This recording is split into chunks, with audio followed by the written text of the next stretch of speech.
messieurs, bonsoir et merci de suivre ce 20h à la une de l'actualité. Moustapha Diop et Salimata Diop, les députés désormais à la disposition de la justice. L'Assemblée nationale a levé ce vendredi leur immunité parlementaire. Les honorables se disent victimes d'acharnement. Le journaliste René Bassène entame une grève de la faim. Cela fait suite au rejet de son pourvoi dans l'affaire de Boffa Bayotte, un massacre qui avait enregistré 14 morts. Classement de Reporters sans frontières, le Sénégal fait un bond de 20 points sur l'année 2024. Une évolution contestée tout de même par les patrons de presse. Vous entendrez dans ce journal Mamadou Ibra Kane du CEDEPS. Alerte sur les inondations, Diakhaye met les bouchées doubles. Un document sur la gestion sera soumis aux autorités et une collecte de fonds est mise en branle pour l'achat de pompes. Et puis en beach soccer, nos Lions de moins de 20 ans ont battu l'Espagne sur un score de 4-1 à la Coupe du Monde de Chessel. Voilà pour les titres.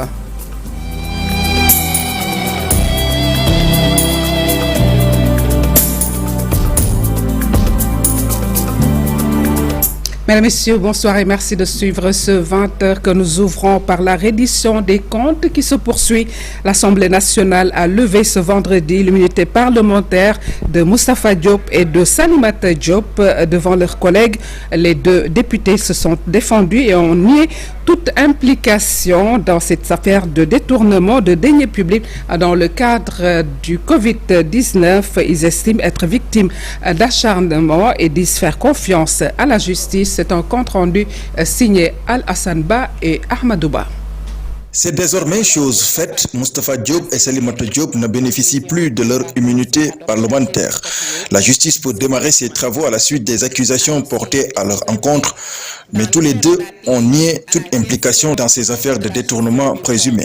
Moustapha Diop, le premier à s'adresser à ses collègues et au peuple sénégalais à la suite de la lecture du PV, n'a pas caché toute son indignation, refuse d'être l'agneau du sacrifice et dénonce ce qu'il qualifie d'acharnement sur sa personne.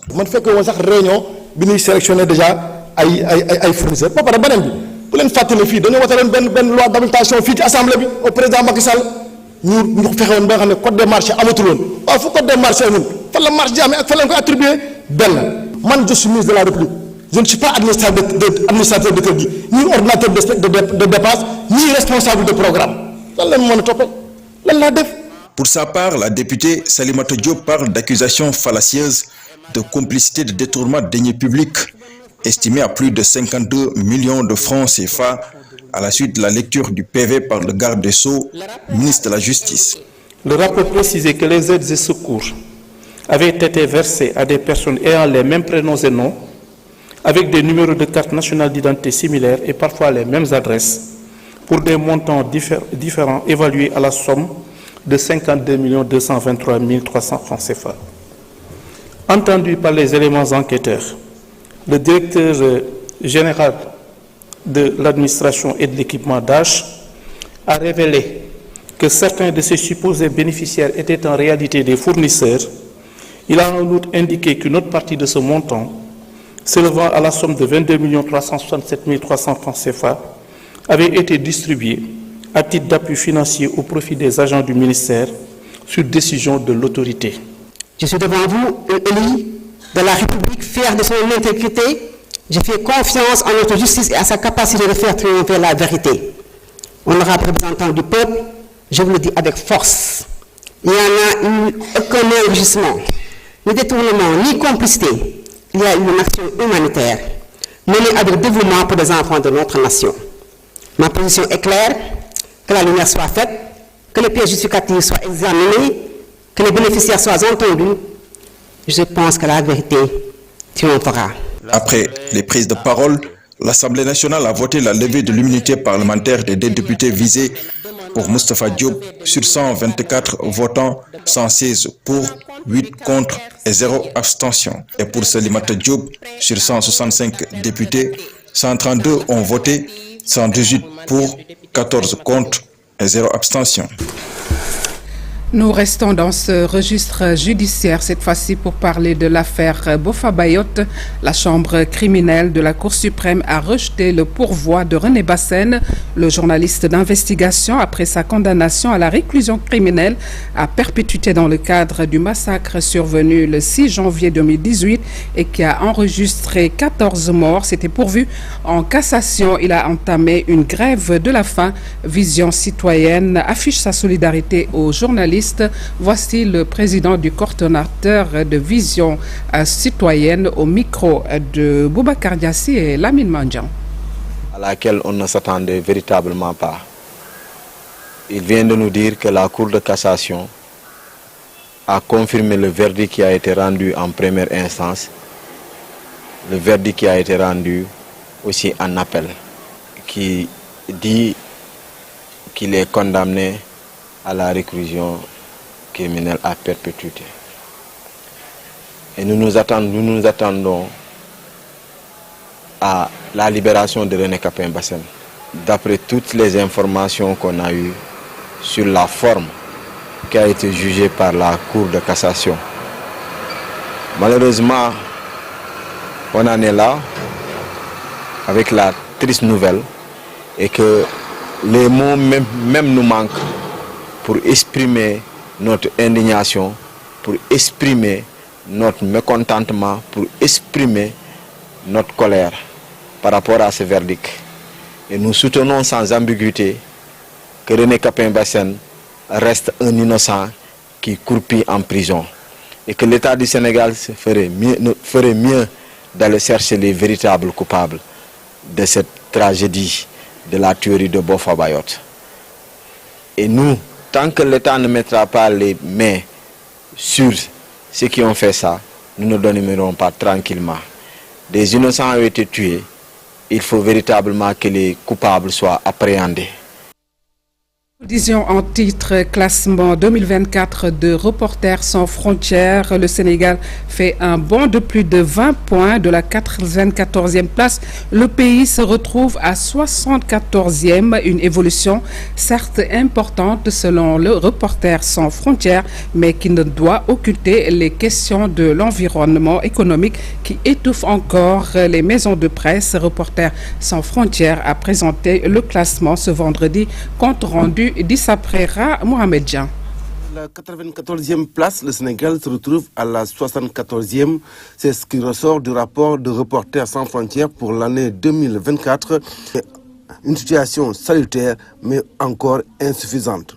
Si on prend aujourd'hui les dernières années, si on prend 2015 à 2025, ça fait plus ou moins 10 ans.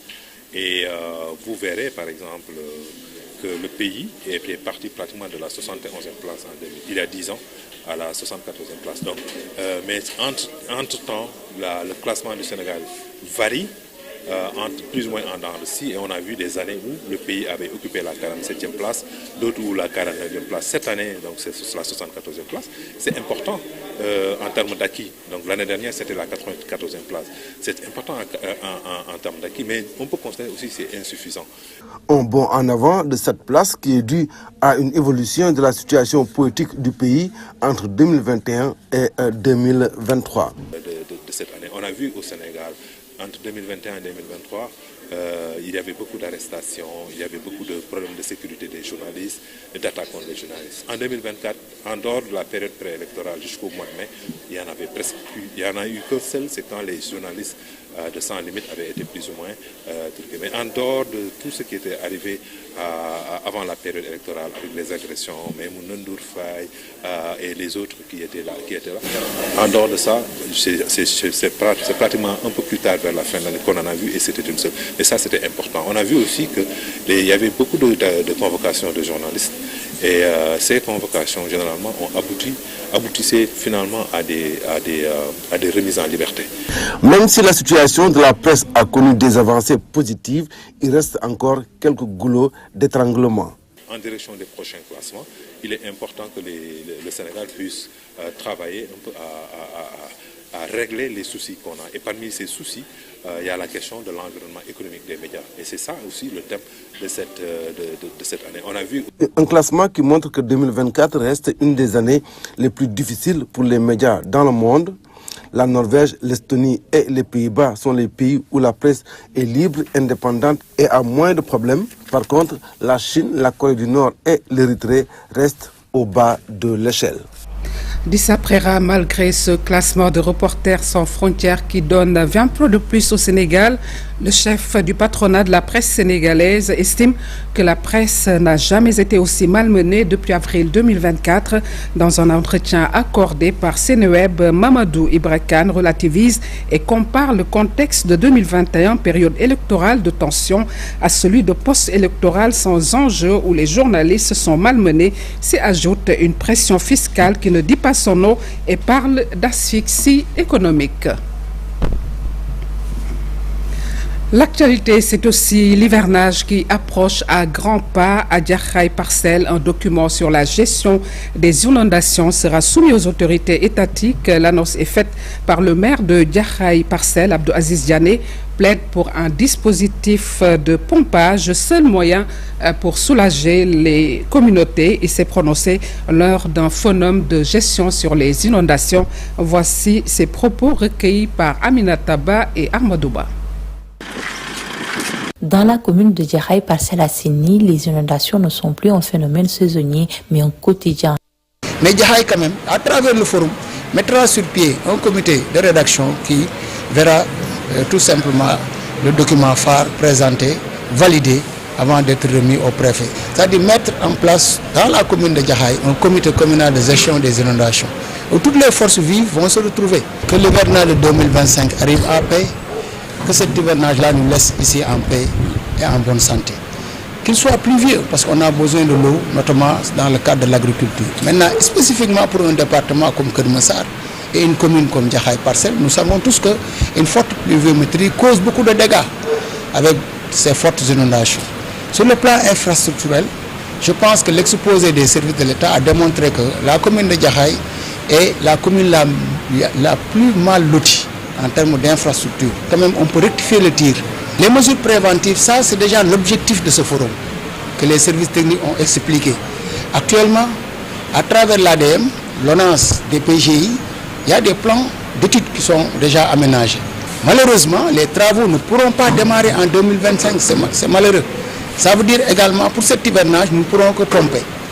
Par conséquent, il y a des craintes, bien sûr, parce que nous tous, on a assisté à l'hivernage de 2024. Si maintenant 2025 sera pluvieux, alors qu'il n'y a aucun aménagement en termes d'infrastructure comme un bassin, une canalisation, ça va un peu impacter ou même davantage sur les inondations au sein de chaque maison.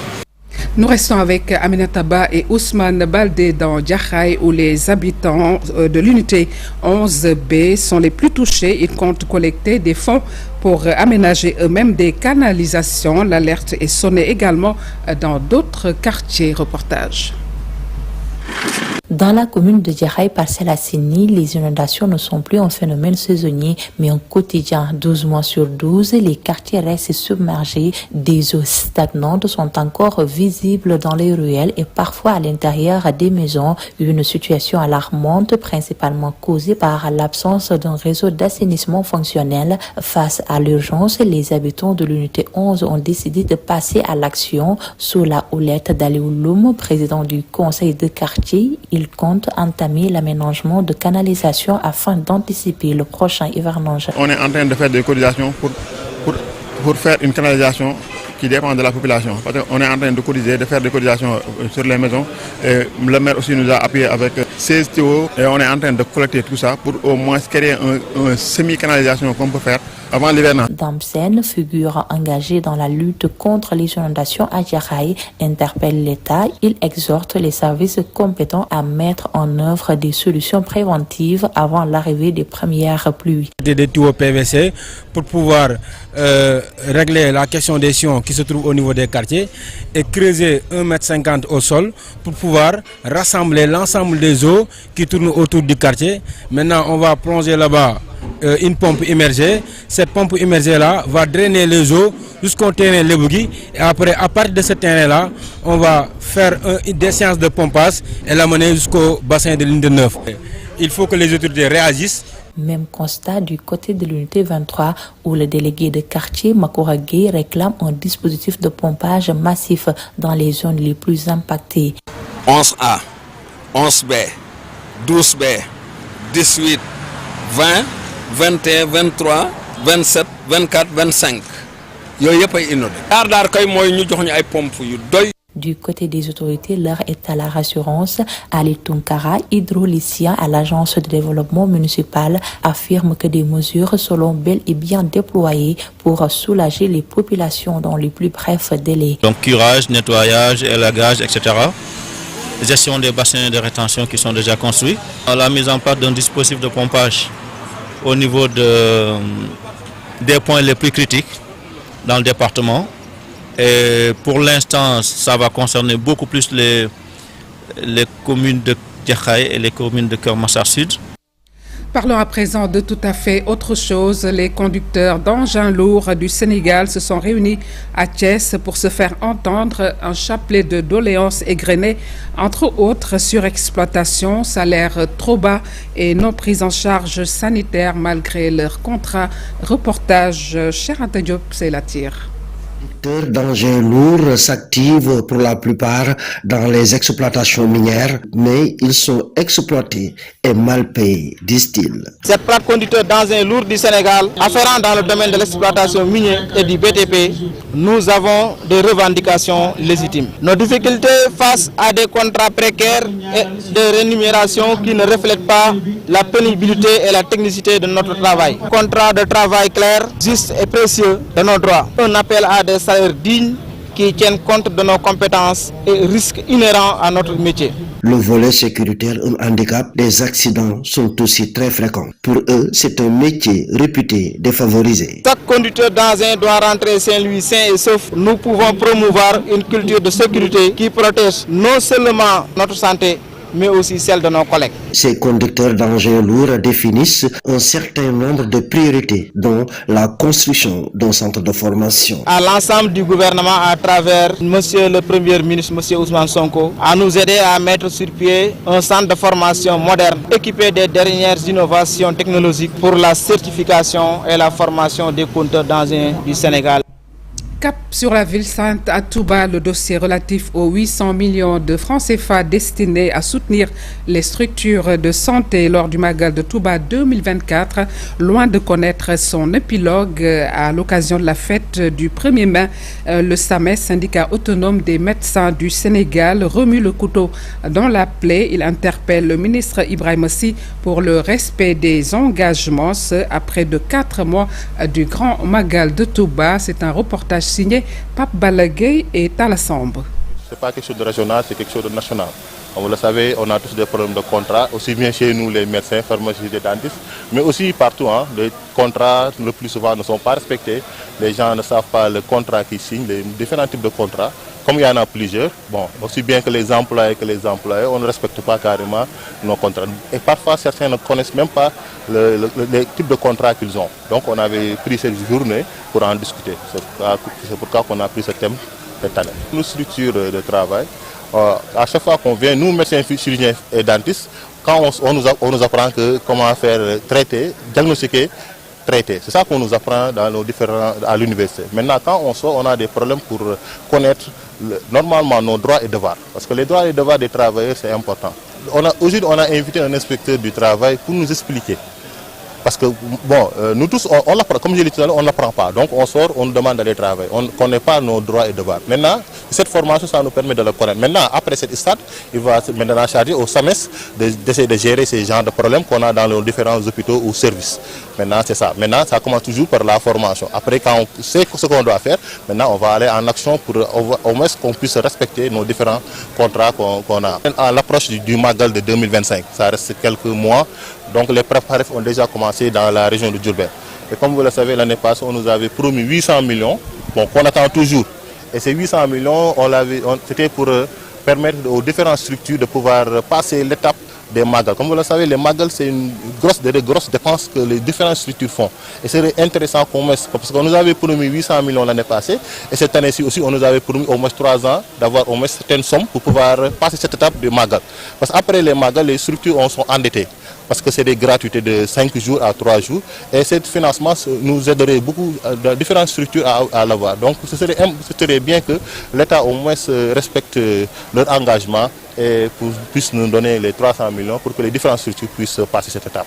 Avant le prochain mois, et en plus amener ce qui nous avait promis pour cette année aussi. Spoliation foncière à Kaolack, le maire Serigne Mboup demande qu'un audit soit fait dans la région.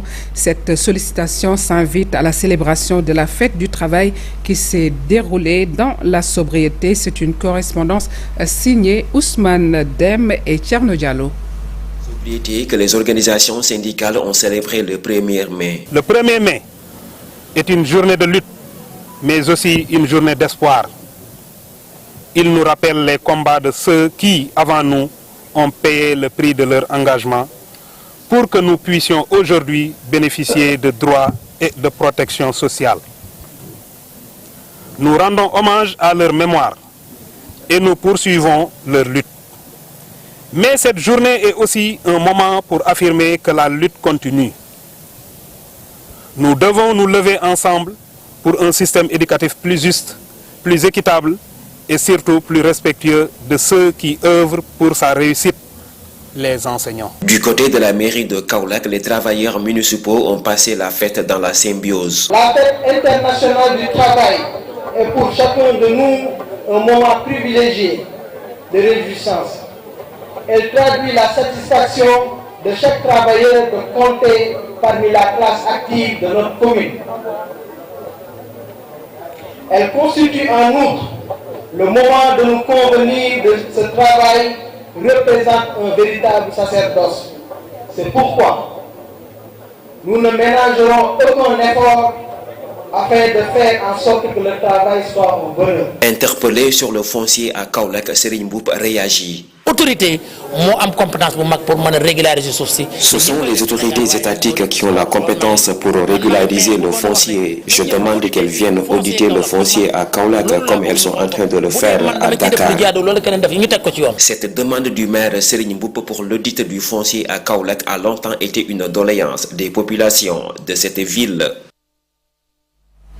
Les 6e journées de concertation avec les exécutifs territoriaux des pôles sud ont vécu. Thème retenu, l'extension des compétences transférées, principe de subsidiarité, mode de gestion des services et équipements locaux. Cette rencontre a été présidée par le ministre de tutelle Bala Moussa Fofana. Le voici au micro de Bakary Konté Halijame.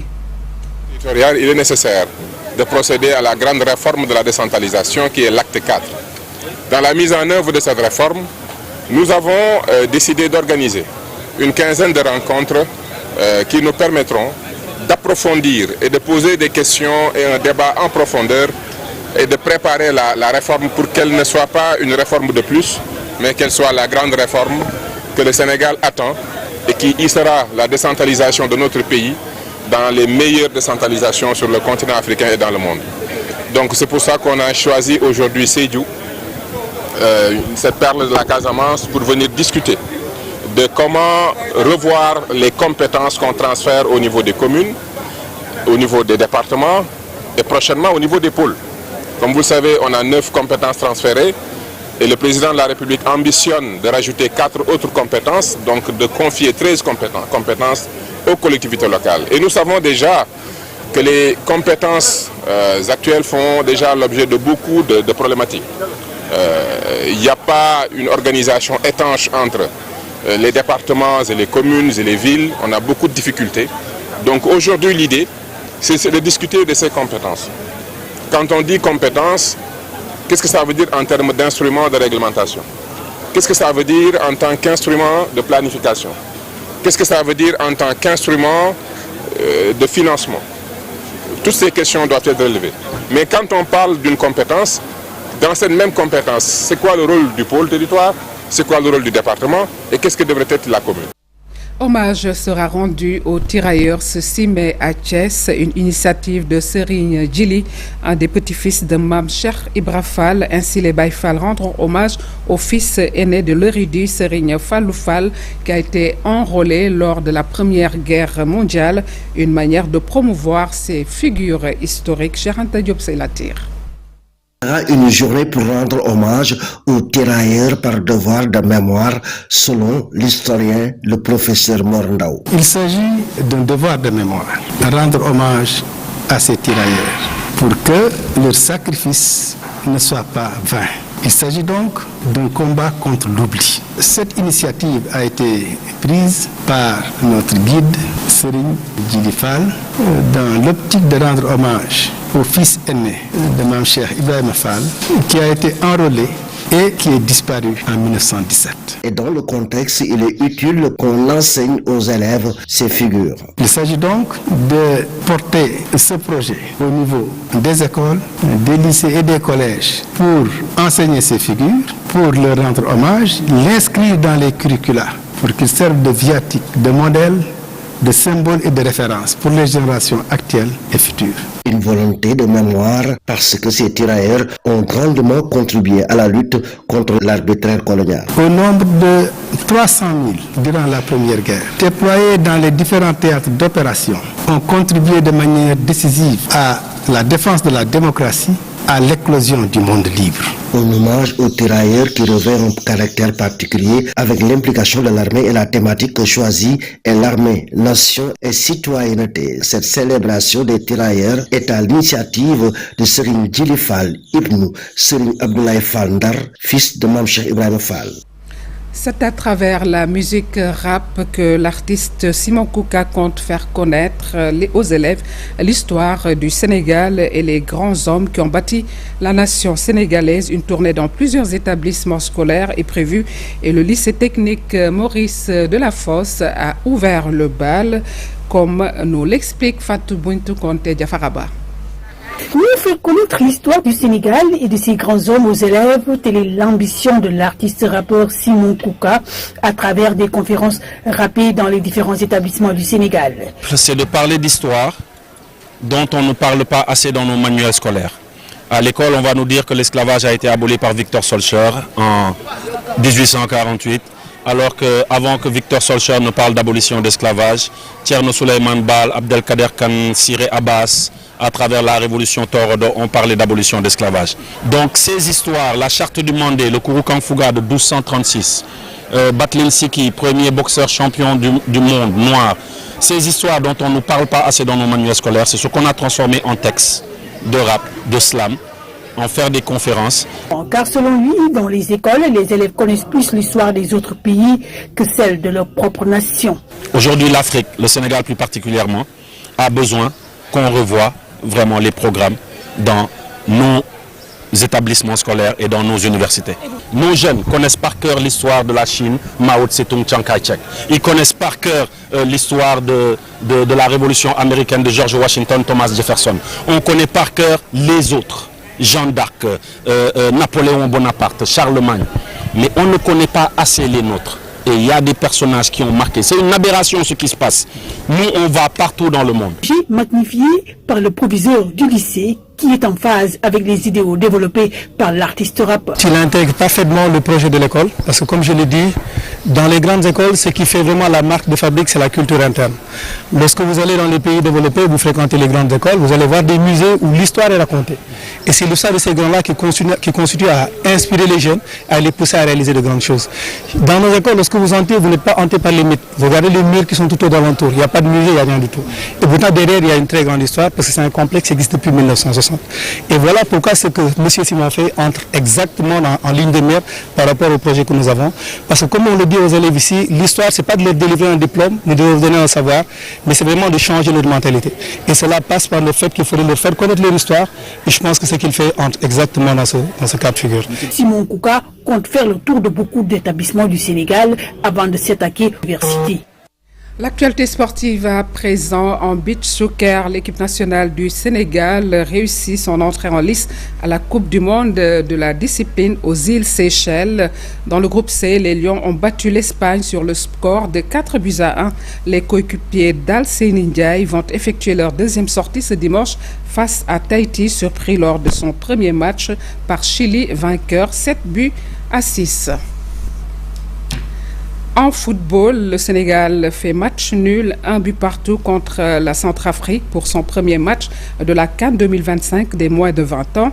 Compétition qui se déroule en Égypte. Prochain match dans le groupe C lundi 5 mai contre le Ghana. Basketball à présent, dans la ferveur publique, du suspense et de la musique vont rythmer l'apothéose de la conférence Sahara de Basketball Africa League selon son président Amadou Galofal. Pour ce dernier, l'étape de Dakar demeure incontournable dans la saison. Des propos tenus à l'issue du Media Workshop sur le rôle journaliste à l'ère du numérique. Suivant ce micro-trottoir, plutôt, il est au micro de Mamadou Ndiaye. On va avoir les meilleurs joueurs de basket sur le terrain, les meilleurs entraîneurs, les meilleurs arbitres, mais à tous les niveaux aussi, ces journalistes qui vont rapporter, qui vont raconter ces belles histoires de la Basketball Africa League à l'échelle.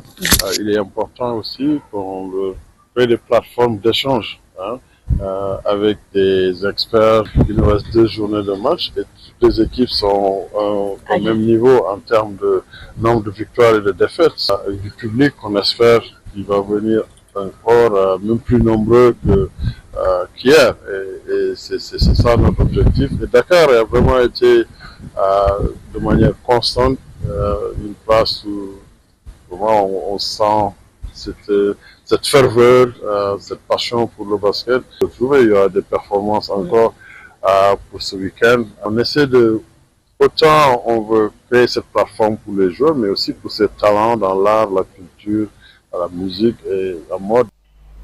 Et puis, randonnée pédestre pour marquer la fin de son mandat. La Ligue de Dakar va organiser la plus grande randonnée pédestre dans la capitale ce dimanche 4 mai à la place de l'obélisque, plutôt une première selon Oumar Niass, le président de la Ligue de Dakar de randonnée pédestre, qui rappelle l'importance de cette discipline sportive qui gagne de plus en plus d'adhérents. Il est au micro de Cheikh Sadibou Diarra et Amadouba. Date conçue une première édition, celle de Dakar, qu'on pourrait appeler les foulées de Dakar. Cette édition va regrouper au bas mot 80 clubs venant de la région de Dakar, qui en compte 60, mais aussi 20 clubs venant des régions périphériques, notamment Thiès et Bourg. Et il est attendu de cette randonnée environ 3000 passionnés de randonnée qui vont venir marcher. C'est une fête de la jeunesse. C'est une fête des randonneurs, des femmes. Le thème, c'est la randonnée, facteur de bien-être et de cohésion sociale. On va allier le sport et la culture. Il y aura de l'animation culturelle, donc de Yembé, de l'Asiko, pour un peu égayer les participants. Le circuit couvre environ 7 à 8 km. Nous allons partir de la place de l'Obélisque, la place Nation, cette fameuse place qui va nous héberger cette journée. Et nous allons marcher le long de l'avenue Dialdiop, pour aller vers la place Le Score. Ensuite, on va sillonner l'avenue Bourguiba pour aller à l'avenue Charente Diop et revenir par le canal 4, couper Liberté et revenir vers le lycée Kennedy, ensuite la place de la Nation. Nous avons eu à faire un mandat olympique qui se termine cette année. Et durant ce mandat, nous avons fait au bas mot 135 randonnées en tout. Et cette année, c'est vraiment le summum. Nous allons faire 50 randonnées. Voilà, c'est sur cette note que nous mettons fin à cette présente édition réalisée par Ibrahima Khan à la régie Vieux Diouf, Abdourahmane, Pape Magdet, Diakhaté et Fatima. Merci de nous avoir suivis et excellente suite des programmes sur la télévision Leader. Au revoir.